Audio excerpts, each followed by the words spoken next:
I am Madison Timmons. I'm Chris Susi. And we're paranormal specialists who live in the most haunted city on earth, Savannah, Georgia. Every day is Halloween in our line of work, so join us as we spin true tales of haunts, murders, and disturbing Savannah history.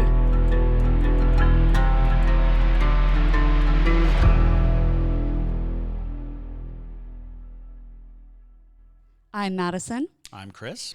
And welcome to the most haunted city on earth. Hello, and welcome back to another episode of The Most Haunted City on Earth. My name is Madison Timmons. I'm Chris Susi. And today we have a very special guest. We have Michael Molina with us, who is JT and I's best friend and super talented SFX makeup artist. So we'll let him introduce himself in just a second. But I do want to do a few announcements real quick. First off, merch. If you haven't bought merch, you should definitely consider doing that. You can find it on Haunted City Podcast. We've got t-shirts, we've got fanny packs, we've got beanies, we've got all the good things. And if you are a para-junkie over on Patreon, you have a secret shop coming your way this week. So another reason to become a para-junkie besides, getting to listen to exclusive content and all that fun things. So if you're not a para-junkie and you want to become one, you should do so. And you can find us on Patreon under The Savannah Underground. Also, Para-Junkies, if you haven't seen it yet, we did do an exclusive episode for just the Para-Junkies, talking about my abilities to see ghosts and answering all the questions about that, demystifying seeing the spirits and things. So if that's something you're interested in, definitely go check that out. But with that, Michael, would you like to introduce yourself? Yes. Hi, my name is Michael Molina. I was born and raised in Venezuela, Maracaibo to be specific. I do have an accent, so if you can't understand me, that sucks. But as you mentioned, I'm a special effects makeup artist. If you want to see my work or my personal life in general, my username is @DeathlySwallows. That's like Harry Potter and the Deathly Hallows, but gay, because, I'm gay. I'm very happy to be here. Thank you so much for having me. Of course. Yeah, Chris and I have wanted to talk about various South American spirits and things like that for a while now, but obviously considering it is us, we're not the most qualified human beings to talk about that. So very happy to have you and talk about all the spooky stuff y'all got going on down there. So yes, there's a bunch. Yeah. So what's one that you want to start off with? I was thinking of starting off with La Sayona. Okay. There's not really a direct translation for La Sayona. Usually she's called La Sayona because she wears a white-ish dress-looking thing. Basically, her story is she got approached by her, I think it was one of her neighbors, telling her that her husband was cheating on her with her mother. Oh. Right. So she went crazy, rightfully so. And she decided to go to her home, and she found her husband asleep with their baby on his arms. They were like on the couch. And she decided to, just simply burn the house down with them in it. Oh, casual. Yeah, just your everyday thing. And after that, she went to her mother's house and she stabbed her mother in the back multiple times until she died. Wow. Goodness gracious. After that, when she went on the run, and when everyone found out, what happened, they pretty much lynched her. And because of that, she's considered a witch of sorts. So she comes back to those who are unfaithful to their partner specifically. And she is known for either slashing their throats or, it gets better, ripping their genitals. Oh. Yeah. Wow. She is described to be like this monster. Like she transforms into a creature and she just devours your whole body specifically. Mm-hmm. Wow. So, sexy. I kind of like it though. Like I feel like there's I've heard like various stories that are kind of similar to that, where it's like the scorned woman turned into this evil creature, which is like kind of sad in a way. But it is like a very it's a story that feels like kind of vengeful, and you're kind of rooting for her even though she's killing people, Right. you know. But that's so interesting. And so is there a reason why she wears white, or is it just like... Honestly, I don't remember why they describe it like, that she's wearing white specifically. I don't know if that's the outfit she died in. That's what I am thinking happened. But I think it's just to make it a little more eerie. Sure. She is also known as, the typical story, you're driving in the middle of the night and there's a lady in white in the middle of the road, and she gets in your car and then she disappears. She is also known as one of those entities. Yeah. That she stands in the middle of the road, and then she appears to be very beautiful. And then if, the man who's driving tries to make a move on her or tries to do something to her, then she transforms into this creature and kills them, or she just vanishes and disappears if you're not doing anything to her. If you're simply, also a woman, she tends to be a little more, how do I say this? Forgiven with women who just so happen to stumble upon her. So Sure. yeah. So it's just men. She's... Mostly men. Yeah. She is very bitter. Yeah. Rightfully so. Yeah. I don't blame her. I will do the exact same thing. So going and slashing. And yes. Yes. Yeah. That's so funny. I mean, it is an interesting story, though. Is this like something they tell like children, or is this? Yes. So in Venezuela, I grew up with these stories, and I know that basically, like every Latin American country, we pretty much have our own version of these stories, and they all vary here and there, but they're all pretty much the same story. And I just feel like overall, the Latin community, we know versions of these stories. We've heard them growing up, and being 7 or 8 years old, it is not a cute thing to hear from your parents or grandparents telling you these stories in the middle of the night. I mean, there's even shows about this, like multiple shows. Oh, I could totally see someone making a show out of this. Oh, yeah. And they're brutal. And they just show it to you.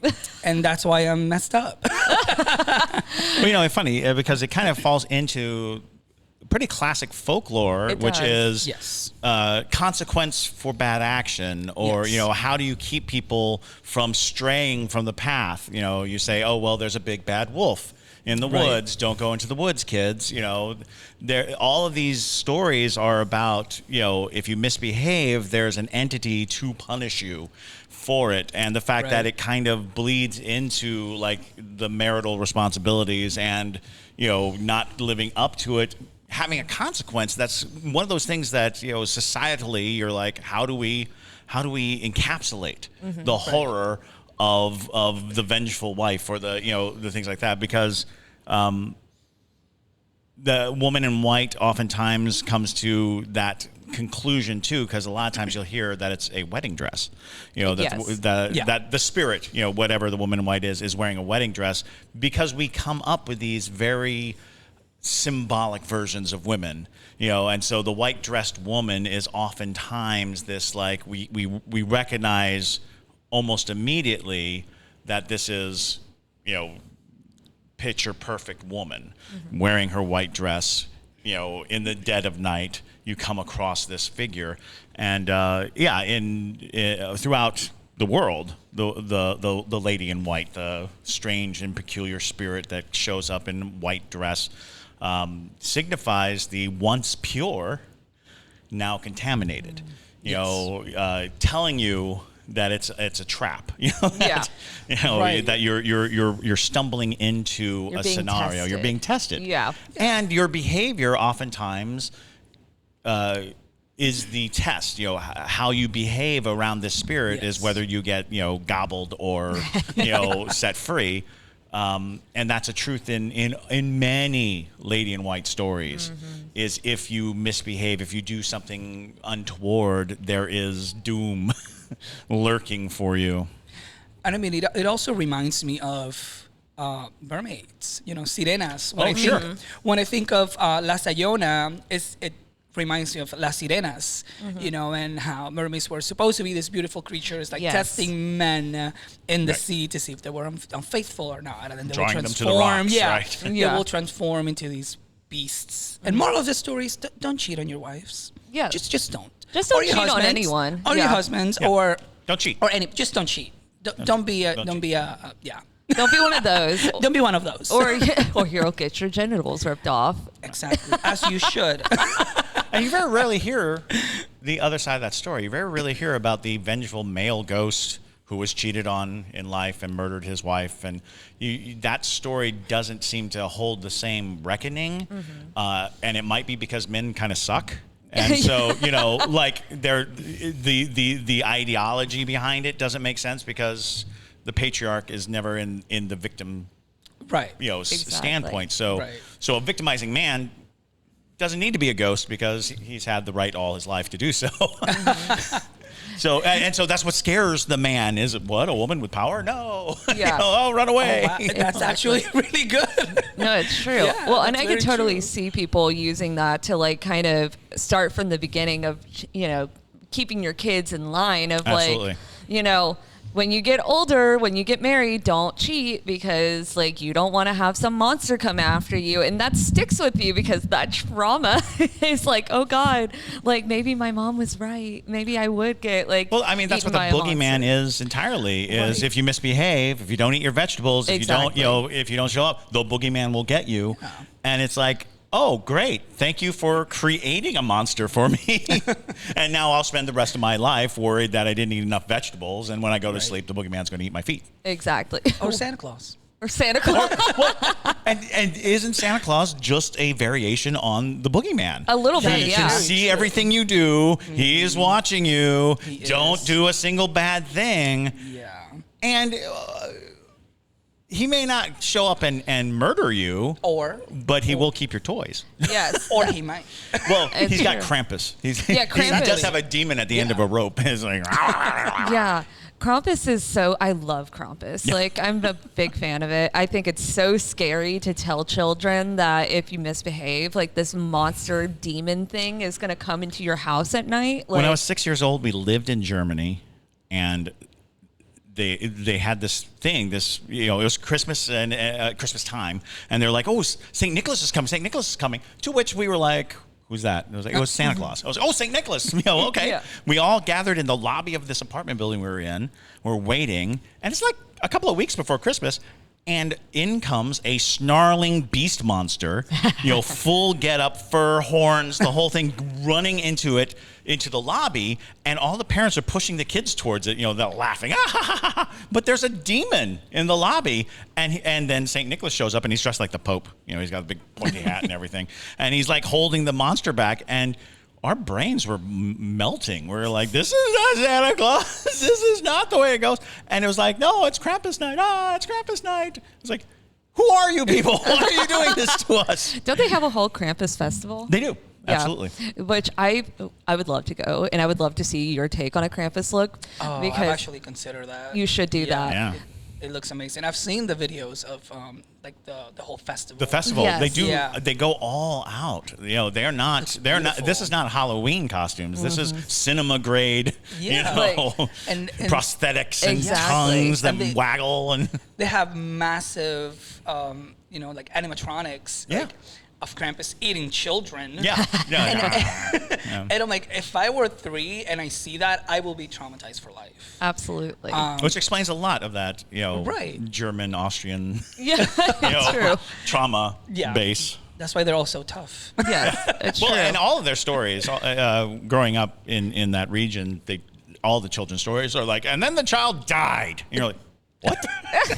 And the Little Mermaid died. I was just going to mention that. Yeah, like Cinderella, they're all German. It's very dark. The Grimm's fairy tales. They're ridiculous. Yeah. So good, though. Yeah. And Hans Christian Andersen. Yes.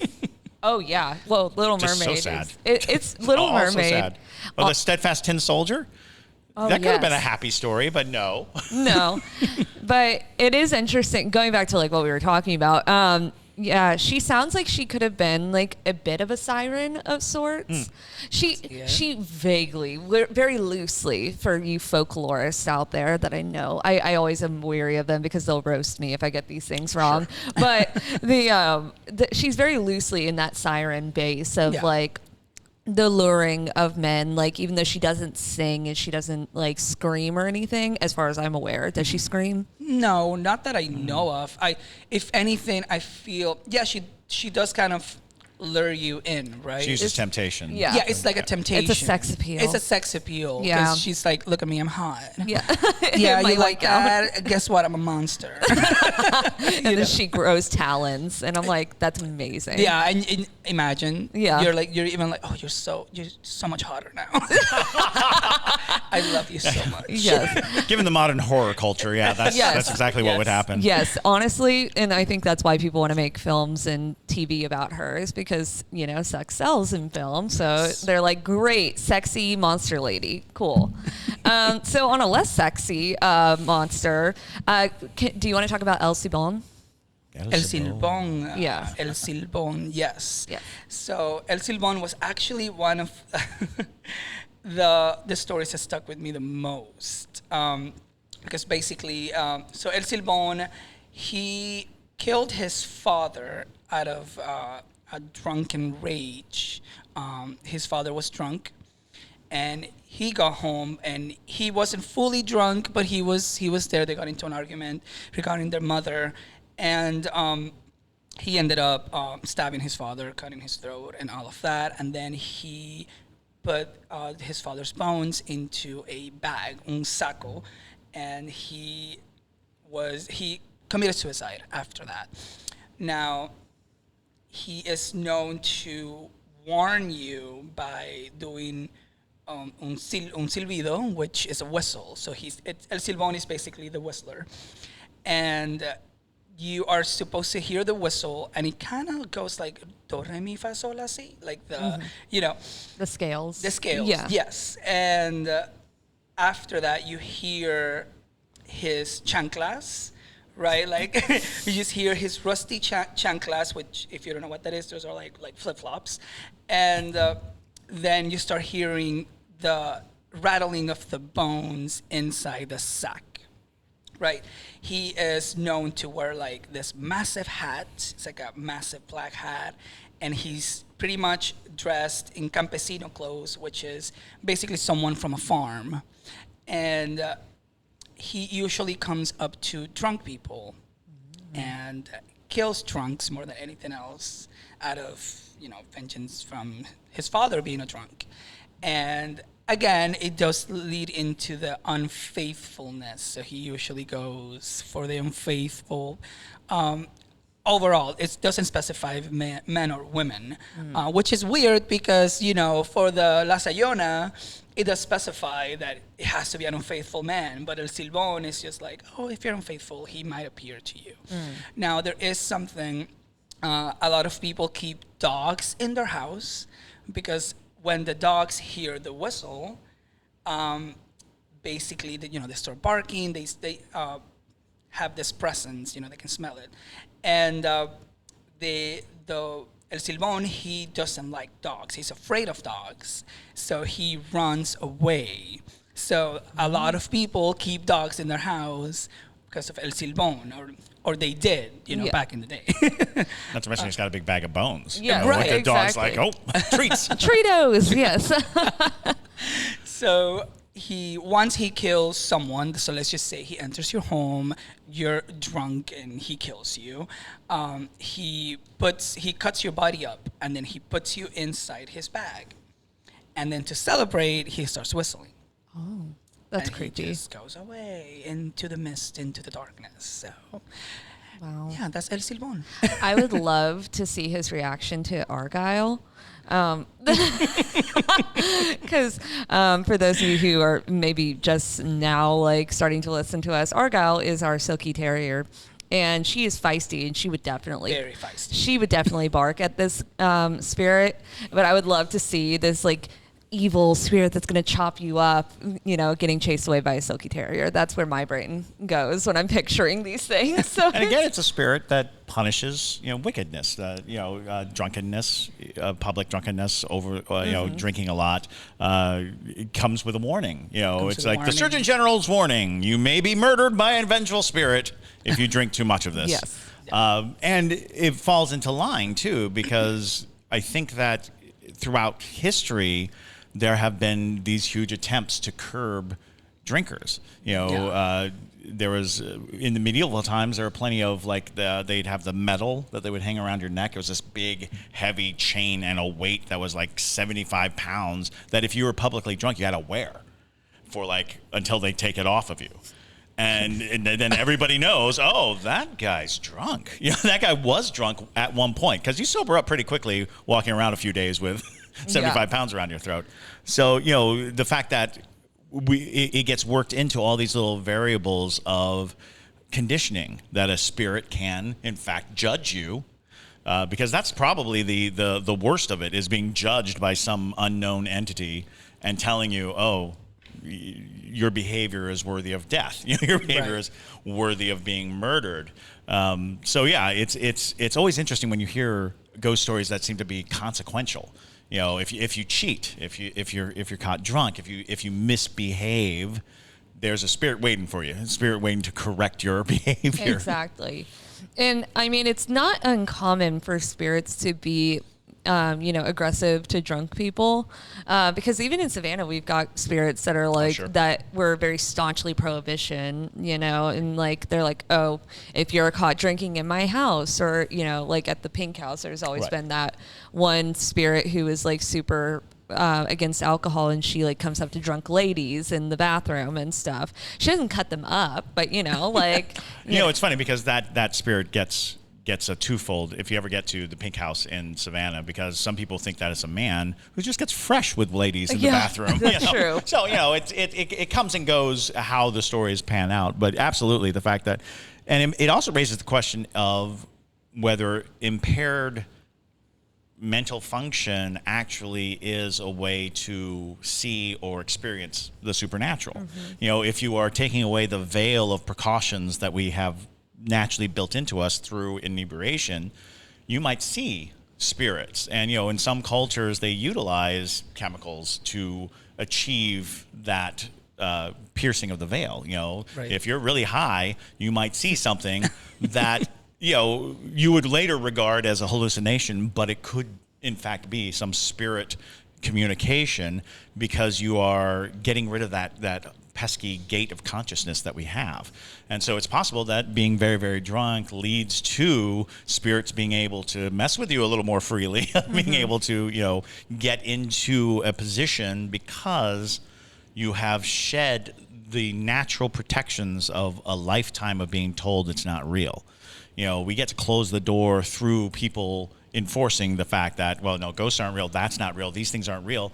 So our reality is very dependent upon our agreement. We agree that this is real. But when you're drunk, when you're wasted, reality is a little fickle. The doors can get a little ajar, and maybe that's one of those things where they're like, the reason why drunken people are experiencing this spirit is because that spirit knows that a drunken person might have a better chance of seeing them or experiencing them. Yeah, that's actually a really interesting point, because when you were saying that, I kind of started thinking of actually a lot of my guests that I've had on tours and stuff, when they're really drunk, they have these crazy experiences. Like the photo that I got in the Andrew Lowe house of the little girl that's looks like she's rotting. Have you seen that photo? No. Oh, well, I'll show it to you afterwards. I'm excited. But it's the woman I was taking the photo of, she was so drunk. It was her divorce party. So, yeah. So she was going through it. But good for her. Yeah. Good for her. She deserves that. Right. Yeah. And so I find it interesting that she was the only one to really have that kind of experience. And then I had a guest a couple nights ago, and I showed you that photo of the spirit that she caught in the in Colonial Park Cemetery, where it's this. it looks like a skeleton. I kid you not, but it's fully shadowy, and it looks like it's holding a musket. Just standing in the cemetery. And she caught that in August while she was on her bachelorette party, very drunk. And so I was like, maybe there is something to this. I mean, it's an interesting concept at the very least, that our brains function at a certain level sober that allows for the denial and dismissal of anything paranormal. Right. And that the moment that we start to alter that brain state, we might also alter our perception and our ability to see.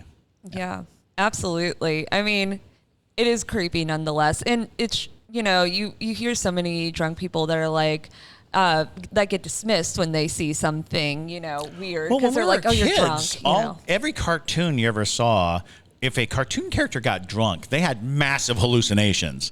Giant elephants, heffalumps, and weasels. Weasels. If you were drunk, you would have these monstrous visions, and it's like, what was happening with the alcohol industry when these cartoons were made? That because Right. now it's like you might get a little woozy and headachy, and the worst is you'll call exes and eat bad food. It's true. I mean, they were putting cocaine in Coca-Cola. Well, that's so true. it's That's like, fair. That's fair. That is very true. That's So- fair. The good old days. the good old days. But yeah, it sounds like your culture in particular, it seems like they're trying to teach kids from a young age with all of these stories, like the basics of like what you should and should not do. Like, don't get so drunk that you're acting a fool, or you'll get cut up. Or You'll be put in a bag. you'll be put in a bag forever. Or don't cheat, or you'll be cut up. That seems... It's kind of scary that is your go-to deterrent. Yes. It's like, well, nothing else going to get to you. You're going to get ripped apart. Yes. Oh, that's not good. Yeah. Maybe Meanwhile, I shouldn't was do like, this. "Ooh, makeup. How do I do that?" Yes. How do I recreate that with makeup? Can I see Yeah. that happen real quick? Like, Let's go do get it. go get really Quick look. drunk. Yeah. Is this a bag of parts? Oh.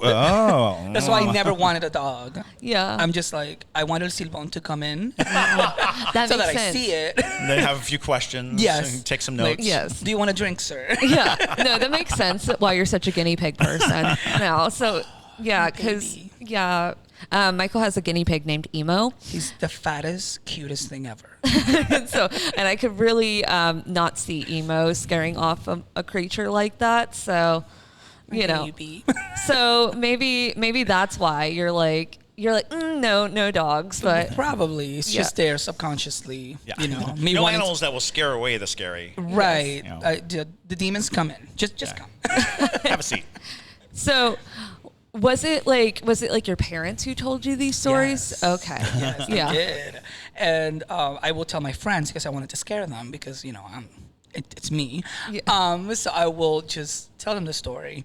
And then they will actually share similar stories or like El Silbon, but with a twist where instead of him just coming for drunken people, he will actually come for children. So it's like, it varies, right? That's why I mentioned it depends where you're from. And even then, there is a bunch of different stories with the same characters, but they're all evil and they're all going to come cut you up. That's what it comes down to. I mean, that's pretty traditional in folklore because it's meant to be like storytelling, Yes. We've definitely felt that firsthand with the TikTok, because TikTok is always trying to come at us. Like we'll tell stories and stuff of things that we've heard and people will be like, well, that's not how I heard it. It went this, and this. And it's like, but that's the tradition of storytelling. Right. Because it's something that's meant to be shared like by word of mouth and like, something you tell your kids at bedtime to make sure they don't get out of bed. And like, Well, yeah, it's you like, know. the stories of sirens and sirens and mermaids and things like that. When you live landlocked and you're not near the water, those creatures start taking on different forms because, as it's told, word of mouth, you're sitting on top of a mountain going, yeah, those ocean creatures are real scary. I don't know.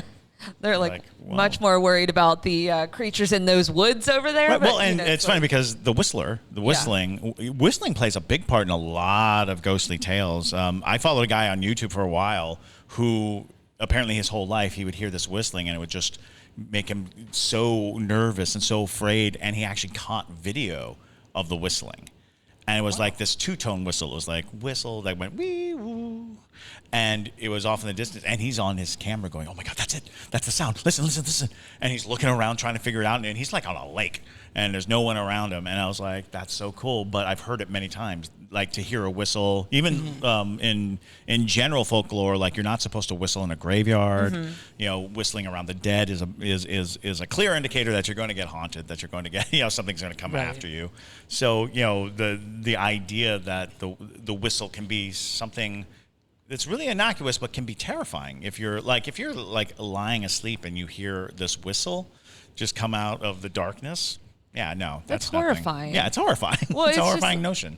That's why, like in horror movies, they love doing that. Like Hostel, like where they have the whistling. I'm like, that's so terrifying, and all he is whistling. Well, it's because it's a juxtaposition to the dread. Yes. Because dread, and then this. I would whistle, but I can't. I can't whistle either. Yeah, maybe that's a good thing. Yeah. It's maybe we are meant to not be haunted. Yeah, because there you go. Can't We protect ourselves by not knowing how to whistle. I always blamed it on Asian lips. Stop it. Because my mom can't whistle. Yeah. And so my mom told me, it's because Koreans don't whistle, is what she said. But I think it was just she was angry that she couldn't whistle. Yeah, so she's just like... So she was projecting. Yeah, yes. She's projecting. It's a Korean trait that you can't whistle. I was like, really? Yeah, I don't that think doesn't sound right. That doesn't sound right. That doesn't sound true at all. Not I'm at sure all. there are Korean whistlers. However, truth be told, I've never seen a Korean person whistle. So if you're out there and you're Korean, please whistle for me. Yeah, go ahead and send us a video of you whistling. But it's like I've watched a lot of Korean movies, and have I ever seen a Korean whistler? I'm not sure. But there you go. Send one. Prove him wrong. prove my mom wrong. That's funny. It is creepy that that was his main trait though, because it's absolutely a weird signature and scary. It is, and he also sounds like he kind of fits with a really demented version of the Hat Man. The Hat Man, right? Yeah. Wearing a big hat. Are you familiar with the Hat Man? So actually, not too long ago, I wouldn't say probably around 2 months ago, not even, I was on Twitter, and there was this whole thread about the Hat Man. And it was how in multiple cultures around the world, when you're sleeping and you see a shadowy figure, usually is a tall man wearing a hat. And the thing is, I've experienced that because I have sleep paralysis. So, and I've seen that shadowy thing, and it creeped me out. I'm like, number one, who remembered? Yeah. Because usually when I come out of that, I don't really remember much. And the fact that it's a universal thing, it is. Absolutely. It was horrifying to me. I was like, no. And no, I went to my bed. I turned my light on.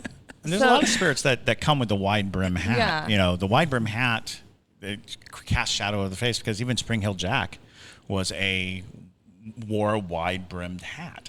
And it's like that there's something about the notion that a hat can disguise the face, that can hide the person. And of course the Hat Man, we did a whole episode we did a deep dive on the Hat Man a while ago. But yeah, it is a common, and in cultures that don't necessarily communicate with each other, people are having these experiences. Yeah. So, do you see the Hat Man every time you have sleep paralysis? No. Okay. Not every time. Usually I just see a lot of shadowy figures. Right. Yeah. A lot of noises. More than anything, it's like a lot of voices. Oh. A lot.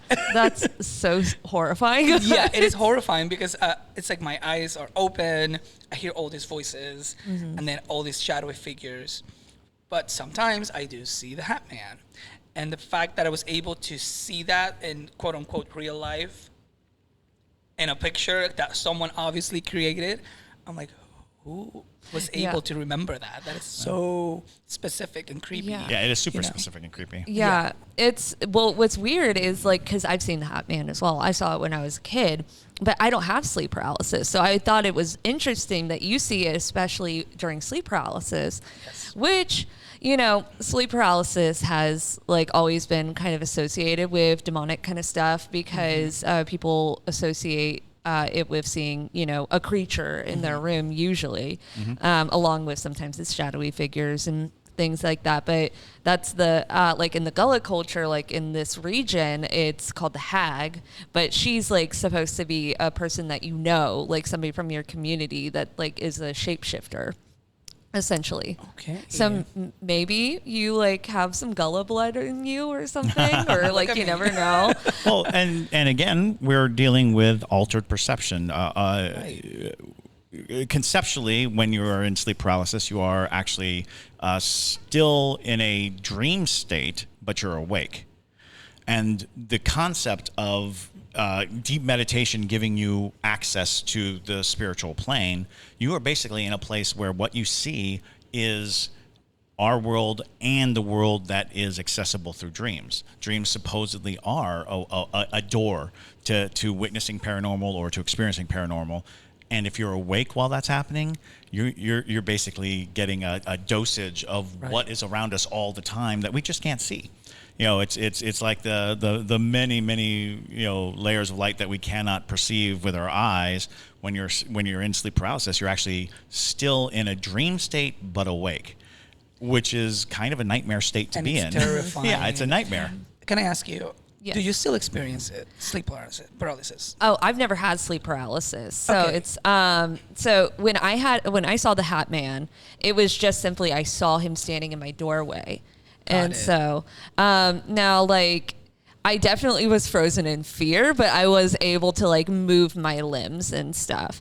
Interesting. Yeah, it's what I've noticed though is that a lot of people who are Hispanic and African American tend to have sleep paralysis, which I find super interesting. Right. I haven't met a lot of white people or Asian people who have had it. Have you? I have. Okay. 'Cause- But and it's that's an intriguing thing because I've known three women, all white, who had sleep paralysis regularly, and there was a period of time when I was like, I wonder if it is more prevalent in females.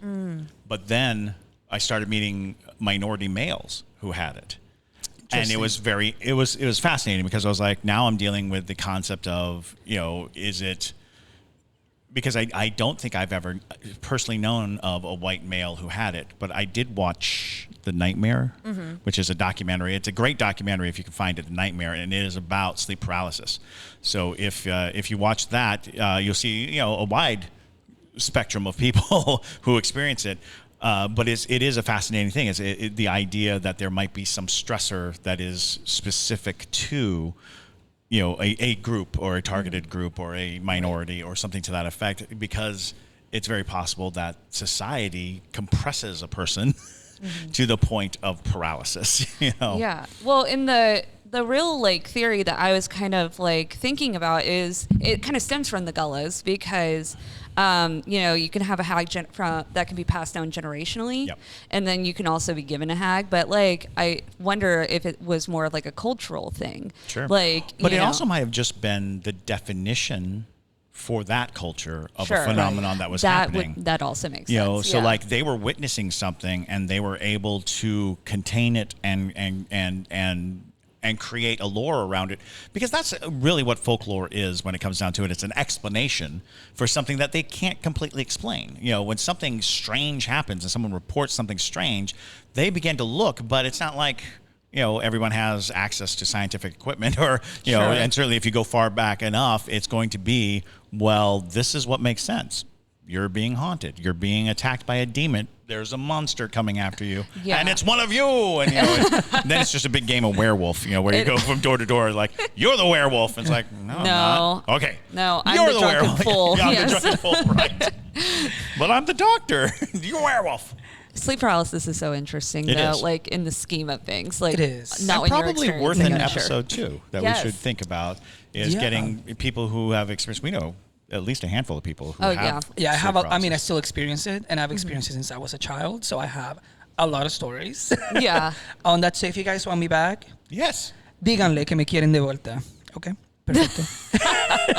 But yeah, well, I would love to do an episode on sleep paralysis and like, kind of discussing like what happens during it. Cause I've also heard a lot of different people say different things that help them when they have sleep paralysis. Yes. Like, Kiwan, JT's brother, when he has sleep paralysis, like the only thing that helps him is grabbing his Bible that he lays on his nightstand, and he yells out Jesus Christ, and then everything stops. Interesting. Yeah. I've actually heard that Wow. Yeah. patently over and over again, that calling out to God is a way out of sleep paralysis. And I'm like, that's fascinating. And it doesn't upset the scientific explanation at all, because it is about making conscious choices that are effectively rebooting a lot of brain functions. Calling upon your faith is an action. It's active. So, calling out to God is, and I've even heard that you have to call it out 3 times. Call out to God 3 times, and it'll break the spell. But it's the kind of thing that you're like, oh, that's interesting. It's an override that we have built in based on our faith. Right. Based on the fact that we believe it will help, therefore it does. And it's like, which came first, the deity or the belief in the deity? Yes. How do we function on that? But I have heard that numerous times, that by calling out to God, you can undo the pressure, and which leads people more down that demonic path, that it's somehow demonically originated, associated. I mean, for me to get out of it, because I tend to know when it's happening. Sure. I tend to know that I am in this. Have you seen Insidious? I mean, I've seen it. That movie creeped me out so much, because the person who wrote that, he must have felt it. James Wan, I'm pretty sure, is the one who wrote it. Right. And he must have felt that, because he portrayed it so well. It's like the shadow in the corner. This shadow world, and everything is gray, and everything looks so bizarre and creepy. What I tend to do, and I've been doing this since I was very young, I usually either leave the TV on. Oh, sure. So there is like a hint of color whenever that happens, and there's noise. Noise is what wakes me up. So usually since I can't move and I can't really talk or do anything, I tend to do this clicking noises, like, and that's smart. I'm kind of in between this realm, right? And it's like, okay, it's time for me to get out. It's time for me to get out. And then when that doesn't work, I start doing Pig noises. I'm like Immediately awake. And it somehow helps me get out of it. It's like I'm being pulled from one reality to the other. And it is so weird, but it works for me. Yeah, there you go. So that's interesting, because one time my sister had a horrible nightmare, and she was screaming in such a weird pattern, because she was screaming like so loud, and I ran to her, and I'm waking her up, and when she wakes up, she's like, "What are you doing?" And I was like, "You were screaming," but it was the weirdest scream I'd ever heard, and she was like, "I was screaming," and she's like, I remember hearing my alarm clock. And she was in a nightmare, and she herself was making the sound of an alarm clock trying to wake her up. But she didn't know that's what she was doing. She didn't realize that the sound she was hearing in her dream was her screaming, trying to get her to wake up. And I was like, that's next level. But that's also when you call out to Jesus Christ, when you call out to God, you're actually creating that auditory connection to the real world, place. It's interesting. Yeah, that works really well. Yes. Yeah. So if you have sleep paralysis, make pig grunts. Pig grunts. Yes. Yeah. Do it. Nabisco's pig grunts. Or you can do a platypus noise. Like Perry. You can go. Platypus. There it is. And you will wake up. I promise. Or you'll just be so comfy. Yeah, it's so comfy with all the shadow people and the loud noise. And the Hat Man. Yeah, Hat Man's Harry the Hat Man. Perfect. Yeah. Well, one story that all of our viewers have been asking to hear is La Llorona. We've been saving this for last so that you guys kind of get the grand finale of stories from Michael. Would you like to go ahead and tell that story? Yes, of course. La Llorona. I'm sure everyone has heard of La Llorona. And usually people think La Llorona is a Mexican story. It is not. It is from Venezuela. Look it up. Google it. It says origin Venezuela. So thank you. Anyways. Just to clarify. Just to clarify. So basically, La Llorona, she was this lady who had a husband and 2 kids. The husband wanted to leave her because of her 2 children, and she didn't want him to leave her. So instead of, going to therapy or begging him or doing something, to keep him in his life, she drowned her kids in the bathtub. Normal, she just drowned them. But then when the husband comes back from work and he realizes what she's done, obviously he goes crazy. He's like, what are you doing? He attacks her and she ends up killing him, and then she kills herself. Now, obviously, we all know the story of the lady in the woods, and she's crying out, mis hijos. That means, my children. And she is carrying their dead bodies as she's approaching people. Now, this is one of those few ghosts, right? That there really isn't, it's not like a consequences kind of ghost. She's just out there to kill. It is known that if you hear her cries, that means she's close and you're not going to get away from her. She is going to get you. And usually she attacks people with children or pregnant women because she wants the baby. Yeah. And it is known that with pregnant women, she opens them up and takes out the baby and takes the baby with her into the woods or the lake. Because she did commit suicide. She drowned herself as well. So it's this whole thing, and it is so creepy. My uncle, he would, in the middle of the night, he would randomly cry out, mis hijos. And I was I was 7 or 8, and I'll just hear, oh my God, I'll never forget this. We had actually seen a show of La Llorona. I was around 8 years old, and I was in the shower after the show, and I just hear mis hijos in the background as I'm showering, and I'm like, no, what is this? And then I hear it again. I ran naked from the bathroom all the way to the living room where everyone was sitting, and I was sobbing. Oh.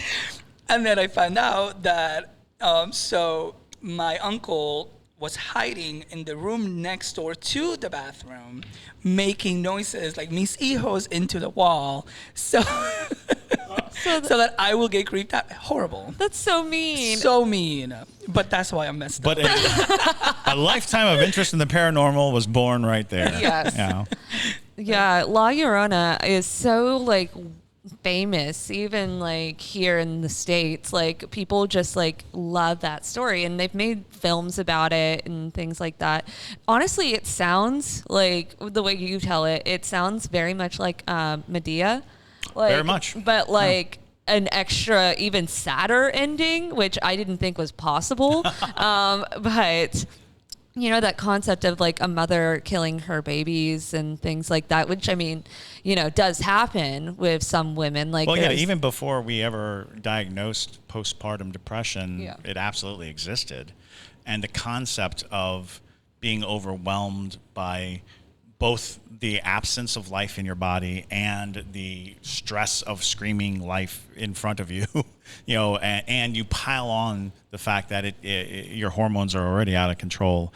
It's fascinating because I think that's where these stories came, all the way back to Medea, came from this concept of what kind of woman could kill her own babies. Yeah, she has to be a monster. She has to be a monster. And we've been seen in the last 20 years. It was Susan Smith who drowned her. She drowned her 2 children. Wonder when she dies if she's going to be wandering in the countryside. Right. Or there was actually a case here in Savannah of a woman who recently just killed her child and put him in the Savannah landfill. So.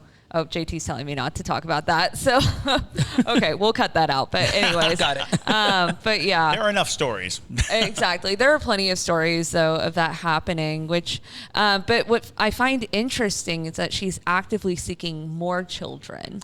Yes. Which- Go ahead. which is like almost like she wants children back, but it's Yes. like that's so bizarre. And now that I think about it, though, if we want to link it to the whole, oh, don't do this or a ghost might come get you, it's like she targeted pregnant women as well.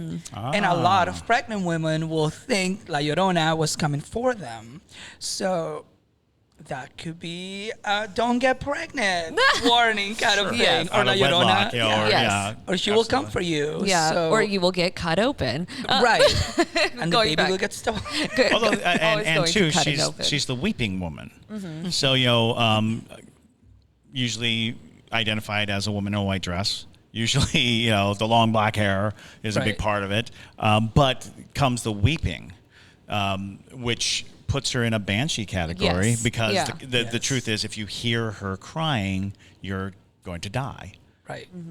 Which is the same with the banshee. When you hear the banshees cry, you're going to die. That kind of notion of us recognizing that a female wailing spirit is just bad news. You know, there's no getting away from it. You've been targeted because the act of hearing is perceiving. Is that means you're linked. Right. That means something's causing the action. You're reacting. You're in a relationship now. Right. You're in a relationship with this weeping ghost because you hear it, and that is there's a Japanese weeping ghost who, you know, you'll hear, and she haunts you for a long time. She slowly gets closer, but you hear it like very faintly, and then closer and closer and closer until it's right upon you, and it's like that's so weird because the sound of a person crying being the haunting element, you know, it's the human condition. You know, I think about it a lot. Is there are sounds, because speech is not natural. We talk with words that we form, you know, out of a bunch of functionals, but there are human sounds. Like if you ever see a person get really badly hurt, they create this sound that is hard to replicate. You know, but it hits you. Yeah, you get hit by it. You're like, that's the human animal, you know. And when someone cries to the point at which they can't control, that has to be the human animal too. That's the natural sound of sadness, of remorse, and it hits you when you hear someone really just from the gut crying. You know, and you sense it. Which, you know, I guess is the reaction to a baby cry. You know, which is the reaction because we are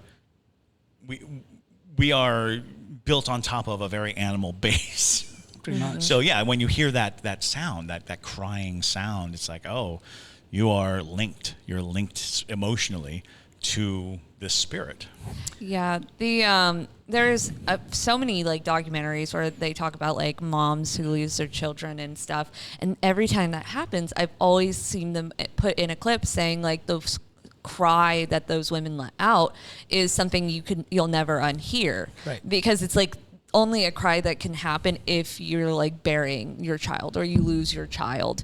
And so it would make sense that like it's not replicable, or yeah, that sounds like a word. You're not able to replicate it because of the fact that you're not in that position. So, but I could see why it would be frightening to hear it, you sure. know.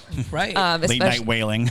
Late night wailing from somebody that you can't pinpoint, and then she comes at you. And then but can we talk about how nice of them to give us a warning? Yeah, to give you the heads up. Right. whistling Right? Like, and hey, we're coming for crying. you. Yes. Either run or don't, but we're coming for you. Yes. And it's how sweet. I know. It's nice, but it also gives tools to mean relatives who want to just mess with your head. Right. You know, your uncle's probably out there whistling with a bag of bones, Oh, you know, late God. at night, hoping Oh, to really God. scare you, Shaking and them fright up. you. Yeah. And then they wonder why I do what I do with makeup. They're like, Michael, why are you like this? Right. It's like, Well, Let's go back in time. Well, do you remember when I was 8? But so many families have that like same Right. kind of story. JT has that same type of story where his dad and his uncle like did the red eyes in That's the right, the forest, red eyes. and scared him so bad that he ran into his like Mimi's arms, and she about killed those men. Of course she did. yeah. I mean, he is Mimi's boy. Yes, absolutely. And so, you know, it's funny how those stories stick with kids, like Right. after a long period of time, to the point where you're like, I still remember hearing the Yes. whistling. But hopefully you never hear the whistling. I mean, And you're I not hope really not. the one that she wants, but it's, No. well, that's okay. You know, and like the whistling with the bag of bones, that I think that one, in my opinion, is the scariest of all of them. It's so creepy. I mean, It it's is. just there's a pile of creep right there. You know? Just the Yes. visual itself. Right. It's Yeah. just, Yeah. Well, you know, the moral of today's episode is don't cheat. Don't get so drunk in public where you act a fool so that you don't get cut up and put into a bag of bones. And don't get pregnant. So there you go. Just don't have 3 kids. easy rules to a happy Right. life. Yes. don't have fun. According to Just stay Venezuela. at home doing nothing. Unless your uncle's at home. Yes. But thank you so much, Michael, for course. joining us today. And honestly, I would love to have you back anytime, obviously. Yes, but I would love to. Thank you so much for having me. I had a great time. yeah, Thank you. yeah, and we'll next time we'll talk more about sleep paralysis and do like a deep dive into Yes, it. I have And so many details. Yes. You're going to love it. You guys are going to love it. It's gonna yes, be great. so if you guys want to see Michael back, definitely let us know. Also, if you have any stories from your culture that you want us to talk about, or you would like to share with us a story, definitely let us know, because we are always interested in learning about new stories and new monsters and creatures and things like that. So if you don't already follow us on TikTok, make sure that you definitely go over there to the Savannah Underground. Also, make sure to follow us on Instagram at the most haunted city on earth. If you're looking to get merch, you can find it on Haunted City Podcast. And then, of course, Patreon. Come join us on the Para Junkie side. You know, we are going to be doing a little secret live stream for some of the higher tiers today. So if you're someone who wants to do things like that, you should definitely become a Para Junkie. But with that, y'all, thank you so much for watching. And my name is Madison Timmons. I'm Chris Susi. And stay spooky, y'all.